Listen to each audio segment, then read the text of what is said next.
Alors là, c'est encore un gros job. Un gros job qui va contenir deux travaux en fait. Réparation et amélioration. Modification même. Alors, dans ce qu'on va dire là, on va commencer par les réparations et dans les modifications qu'on va aborder après, il n'y a rien de sûr pour l'instant. J'y reviens après. On a les portes des capots moteurs.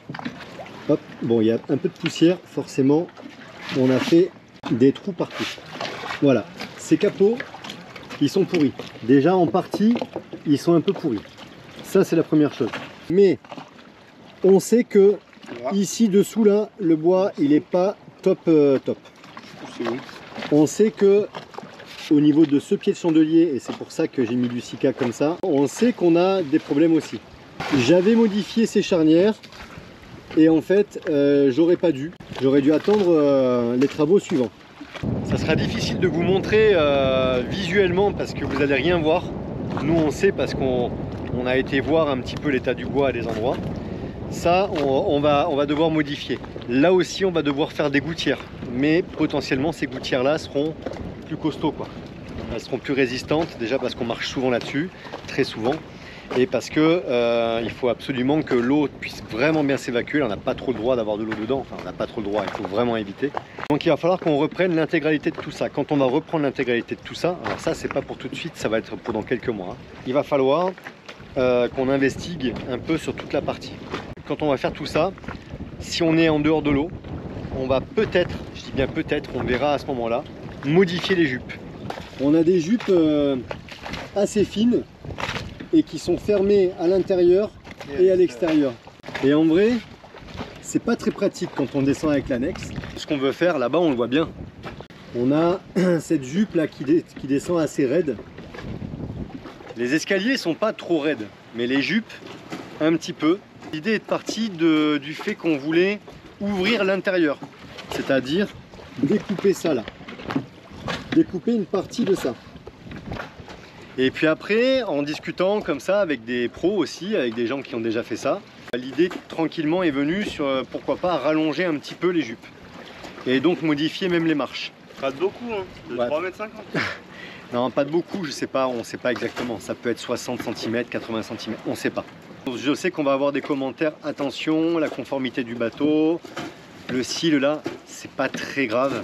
Il y a beaucoup de bateaux de série qui subissent des modifications et ça pose de problème à personne. À partir du moment où c'est des modifications qui sont bien faites et dans notre cas à nous, avec un bateau qui a l'âge qu'il a, il n'est pas très vieux mais c'est une construction amateur, il n'y aura pas des problèmes de garantie ou de SAV ou de conformité par rapport à une marque. Parce qu'on cherche le SAV nous actuellement là mais on ne trouve pas. Non, et les seuls responsables du SAV qu'on a pu contacter, ils s'en balancent royalement. On ne sait pas dans quelle proportion, dans quel cadre on fera ça. L'idée qu'on a pour l'instant, c'est qu'on va rallonger un peu là-bas. On va ouvrir à l'intérieur.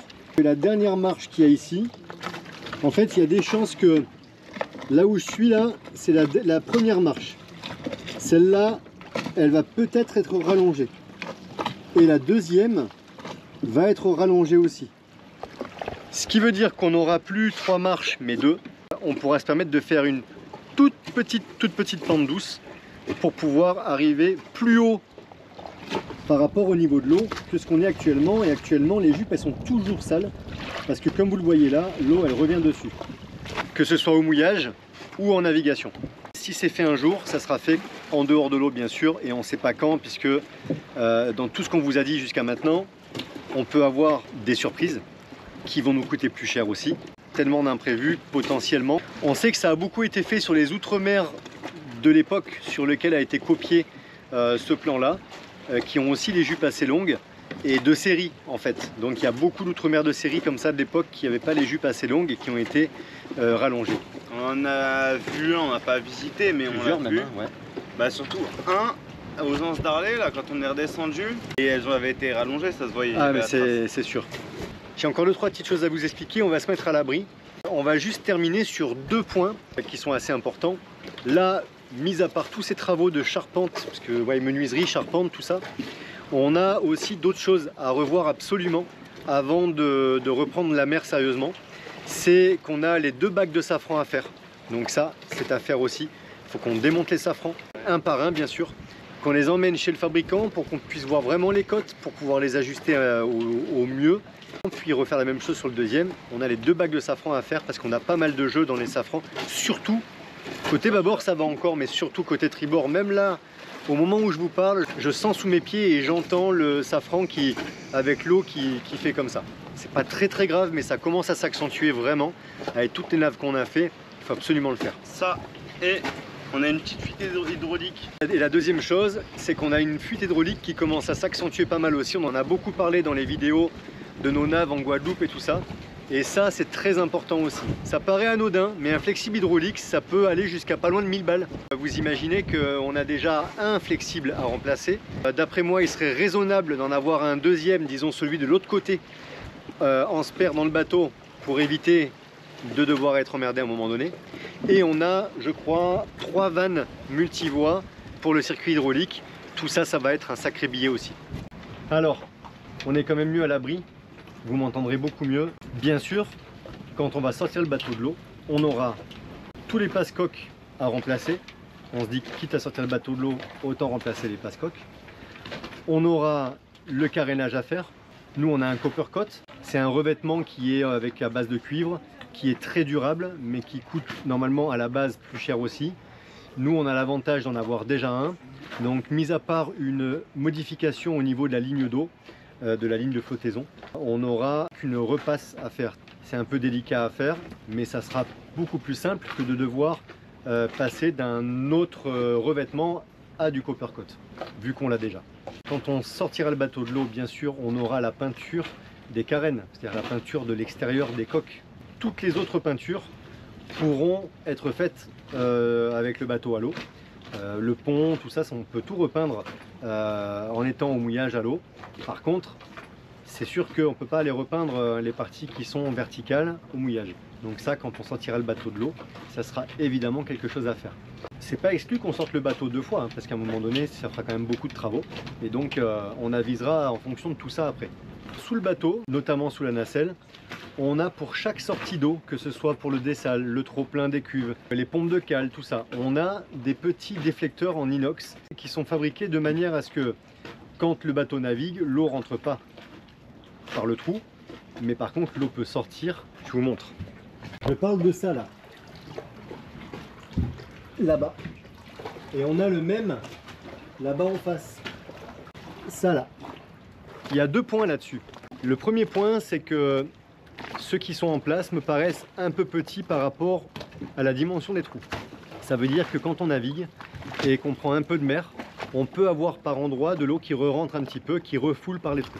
C'est pas hyper gênant selon les endroits, mais ça peut l'être selon les endroits. L'autre problème, le constructeur du bateau les a fixés dans le bois. On ne sait pas trop comment. Je sais d'avance que ça sera vissé avec du Sika, donc je sais d'avance qu'il faudra les remplacer. Et quitte à les remplacer, on va les agrandir et on va faire même mieux, on va les fabriquer nous-mêmes. Ça, c'est des pièces que je fabriquerai à l'avance avec de l'époxy et de la fibre de verre, en taillant une pièce un peu en sifflet dans du tuyau PVC, et puis on va fabriquer la pièce nous-mêmes. Et c'est là où ça devient intéressant. Le plus croustillant de tout, on vous a laissé pour la fin. Et là, maintenant, il faut que je rentre dans les coursives, dans les coques, pour vous montrer des petites choses qui ne nous font pas spécialement peur, mais qu'on veut absolument aller vérifier, contrôler et renforcer pour être plus serein à bord de Mr Tong. C'est le même sujet à différents endroits. Je suis pas architecte dans le nautisme. Dans ce que je vais dire là, il peut y avoir des erreurs. Un catamaran, vous avez 2 flotteurs et vous avez une nacelle au milieu. Cette nacelle, elle est reliée au flotteur. On a toutes les photos de la construction du catamaran et j'en ai vu plein d'autres catamarans. On fabrique un flotteur, bien sûr en général à l'envers. On fabrique ensuite le deuxième, à l'identique, symétriquement. Ensuite, on vient retourner ces flotteurs, on fabrique la nacelle directement comme ça, ou alors on fabrique la nacelle à part. On vient la fixer au flotteur. Comme un catamaran, ça a 2 flotteurs et que la mer, elle n'est jamais formée pareil d'un côté et de l'autre, ces 2 flotteurs, ils bougent pas forcément de la même manière sur l'eau et la structure, elle bouge, il y a des fortes contraintes. Nous, on n'a pas de problème structurel sur Mr Tong. pour l'instant. En tout cas, voilà, depuis qu'on a repris les pointes qui en faisaient quand même un peu partie. On a quand même des petits joints congés qui pètent à 2-3 endroits. Ces joints congés n'ont pas pété avec nous, avec nos naves. J'avais fait des repères au feutre. J'ai repéré une aggravation jusqu'à 2 mm depuis qu'on a le bateau. Je me dis que c'est peut-être le moment d'aller investiguer et d'aller contrôler et pourquoi pas renforcer s'il y a besoin. Par exemple, là on est dans les escaliers et on a ici un chevron hein, qui est structurel puisque on a la coque qui est derrière. On a ici par exemple une petite fissure. Elle apparaît au dos de cette cloison là. Elle n'est pas vraiment structurelle. Quand je dis qu'elle n'est pas structurelle, c'est un peu faux parce qu'on était dans un bateau comme le nôtre. L'aménagement intérieur fait partie intégrante de la structure. C'est-à-dire que la rigidité du bateau, elle est due au cumul de tout l'aménagement intérieur. C'est un peu complexe pour ceux qui ne connaissent pas, mais c'est logique. Si on enlève toutes les cloisons à l'intérieur, qu'on ne laisse que celles qui sont visuellement structurelles, le bateau il bougerait forcément plus. Et quand on sait ça, ben, on se dit qu'il faut quand même surveiller toutes les petites fissures qu'il peut y avoir. Nous, en l'occurrence, cette cloison-là, c'est la cloison qu'il y a au niveau de la cabine arrière bâbord. Sur la section qu'il y a là, c'est pas vraiment structurel. Du moins, on n'a pas ça. Là, on voit qu'il y a une grosse section et en plus, c'est doublé. Jusqu'en haut, ici. Voilà. Et ça continue même dans la salle de bain. Là, on n'a pas ça sur cette cloison-là. C'est une cloison, d'ailleurs, on l'entend, elle est assez frêle. Peut-être de réfléchir à un renfort ou quelque chose. Je me dis que, comme on est dans tous ces travaux, c'est le moment de le faire. Déjà parce qu'après tous ces travaux, on aura beaucoup moins de motivation à mon avis pour aller chercher ce genre de choses. Et puis quitte à faire de la poussière dans le bateau, autant faire de la poussière tout en même temps. Si on regarde ici, là on est de l'autre côté. Voilà, et on a le même crack. Ici, on n'y fait pas attention, c'est la peinture qui est craquelée à cause du tuyau. Par contre, voilà, on a la même chose ici. Ensuite, donc ça c'est à l'arrière du bateau. Ici, on a le dessal, on est sur la poutre pour vous donner l'endroit où on est. Voilà, si on se décale ici, on a le groupe électrogène et on a le mât qui est dans l'alignement ici. Là. Si on regarde dehors, voilà, vous voyez, on a le mât qui est là-bas. Là, on a la grosse cloison bien costaud parce qu'on voit qu'on a deux épaisseurs de au moins 20 ou 22. On est forcément sur une zone qui travaille beaucoup. Et dans cette zone qui travaille beaucoup, on a deux points, ça ici, quand même, et on a aussi ça. C'est presque rien, ça représente dans les 1 mm. On n'a pas ça ailleurs. Si là, effectivement, on est au niveau de la poutre et sur une cloison structurelle, là, c'est encore une fois pas le cas, et là on l'entend encore mieux, c'est la douche. Mais ça mériterait d'être contrôlé. Ça me demandera évidemment d'aller démonter ce petit plaquage là qui est là pour cacher ce qu'il y a derrière, pour fermer tout simplement la contremarche. On sera beaucoup plus serein de savoir si on doit faire des renforts ou pas, et auquel cas si on doit les faire, on les fera. On passe de l'autre côté, j'ai encore un petit endroit qui est un peu similaire. Si vous regardez ici, on n'a pas ce problème là. Là, on a une petite fissure ici, mais en réalité, c'est uniquement la peinture qui a craquelé au niveau du petit joint là. Et ça, c'est pareil, ça y était aussi. Le reste ici, alors, faites pas attention, j'ai pas aspiré. Pour les mêmes raisons que l'autre côté. Et ici, ah, il fait tout noir ici, disons. Hop. On est dans la même zone, plus ou moins, que l'autre côté. C'est-à-dire que si on fait ça, hop, on a le pied de mât. Tout à l'heure dans la coque bâbord, au même endroit que ça, on avait le groupe électrogène. On retrouve la cloison ici, comme on a dans l'atelier. On retrouve la grosse cloison avec les deux feuilles de 20 mm là, comme on a à côté là-bas du groupe électrogène. À l'intérieur des toilettes, on n'a aucune fissure. On n'a absolument rien. Et ici, on a juste ça, qui représente presque rien finalement. On a un petit joint congé ici qui a pété, mais ce joint congé, c'est uniquement cette planche là. Et on a cette petite fissure là qui va pas plus loin que là. Alors bien sûr ces aspects là sont importants à aller contrôler. C'est pas des dégâts structurels importants, mais il nous paraît très important d'avoir confiance en son bateau, comme je disais tout à l'heure. Et puis on se dit, pour que ce soit durable, on est conscient qu'un bateau, ça casse pas comme ça du jour au lendemain. C'est-à-dire qu'on va pas arracher les deux coques, voilà, comme on pourrait s'imaginer éventuellement. Non, ça se passe pas comme ça. C'est que petit à petit, il va y avoir un joint congé par-ci, un joint congé par-là, et puis on va pas le regarder, on va pas le faire. Voilà. Nous, on a souvent entendu parler de bateaux, de série ou pas d'ailleurs, qui après une transat ou machin, ont des problèmes structurels. C'est-à-dire des problèmes de cloisonnage, des problèmes de pied de mât, des problèmes de plein de choses. Et ça n'empêche pas les bateaux de naviguer, et les bateaux ils se cassent pas pour autant dans la première vague. Ce bateau, une fois de plus, si on veut l'amener un peu loin, si on veut lui prolonger sa vie, si on veut l'améliorer correctement, il faut absolument qu'on puisse regarder ça. Les travaux qu'on fait en ce moment sur le bateau, ils sont très importants, c'est des réparations, de l'amélioration, mais ça se fait en parallèle de ce que je viens de vous montrer. Je l'ai laissé, je l'ai gardé en dernier exprès pour expliquer ici que c'est la base de tout le reste. Admettons qu'on vienne à bord et qu'on nous dise oh là là, c'est catastrophique. Je sais que c'est pas le cas parce que le minimum de connaissances que j'ai, c'est pas dramatique comme problème, mais admettons qu'on me dirait ça, ben forcément le reste on ne le ferait pas. C'est important à contrôler et on va essayer de le faire assez rapidement pour pouvoir prendre les choses en main rapidement. Parce que même si c'est des problèmes qu'il faut prendre en charge,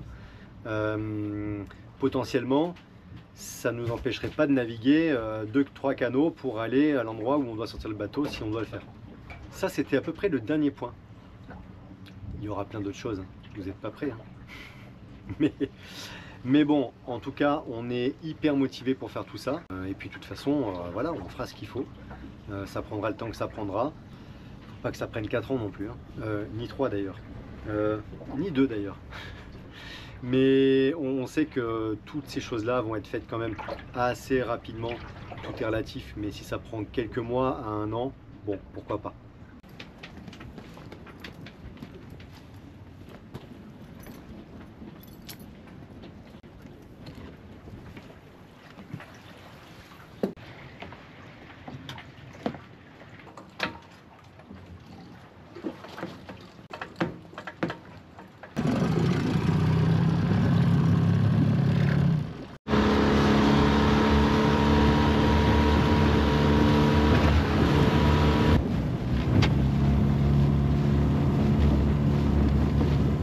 Et voilà, on se retrouve à la fin de cette vidéo. Alors, ne vous inquiétez pas, je serai avec Nad après.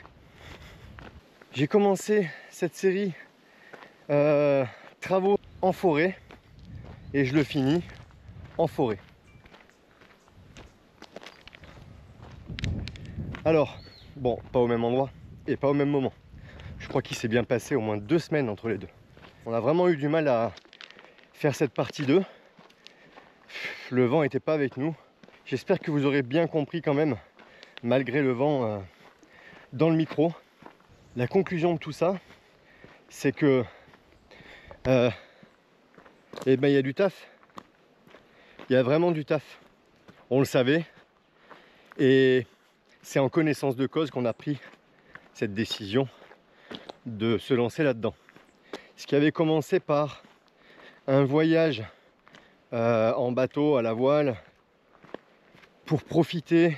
Bien sûr qu'on était conscient que en bateau on ne fait pas que profiter quand on vit à bord. Il y a beaucoup de bricolage, il y a beaucoup de contraintes. Ça on l'avait déjà intégré depuis longtemps, mais on était censé quand même profiter après de longues années d'entreprise avec des grosses journées, etc. On ne s'attendait pas à ça. Le projet a changé pour des petits travaux. Et puis au fil du temps, ben, c'est devenu un vrai projet rénovation finalement, refit. J'ai envie de dire que il faut de toute façon relativiser, et c'est ce qu'on fait. Si on passe notre temps à s'alarmer sur la situation et à se dire oh là là, ça y est, on va partir pour des mois de travaux et tout, c'est pas ce qu'on voulait, bah là on n'y arrivera jamais. Donc on préfère positiver, se dire qu'on va améliorer ce bateau, qu'on va finalement faire le job que les précédents n'ont pas fait. En fait, on va clairement prendre nos responsabilités à leur place et on va essayer de tenir nos engagements vis-à-vis du bateau déjà. Mr Tong nous le rendra sûrement bien. On va par la même occasion, ce qu'on n'a pas dit dans la vidéo, changer un peu le style du bateau aussi, les couleurs, enfin tout ça vous verrez plus tard. Ça mûrit petit à petit chez nous et on n'en est pas encore là, donc ça a encore le temps de bien changer. Quelque part, on a toujours eu un peu l'esprit d'entreprendre. On avait des entreprises, on a pas mal bossé chez nous dans notre maison. Agrandissement, rénovation de piscine, rénovation de l'intérieur. On a fait faire des choses, mais on a beaucoup fait nous-mêmes aussi. Et on a fini par y arriver. On a tellement bien fini par y arriver qu'on a vécu dans la maison finie que même pas un an, je pense. On a adoré ce qu'on a réussi à faire avec la maison après. Et on se dit que ça sera la même chose avec le bateau. La vie, c'est un peu ça aussi. C'est d'apprendre, de changer. On est parti pour ça, pour changer. On va pas dire qu'on est malheureux quand on bosse au mouillage à Sainte-Anne. Il y a quand même pire, quoi. Hein, on va pas se mentir. J'ai connu pire comme conditions de travail. On vous emmène dans cette aventure. Et comme je disais au début de la première partie, on a besoin de votre soutien parce que ça nous permet de nous booster. Il y a des jours où on n'a pas envie. Il y a des jours où on se dit mais dans quoi on s'est foutu. Parfois, le fait de se dire qu'on est suivi par vous tous, encouragés, et ben ça nous rebooste. Ça n'a pas de prix, le partage.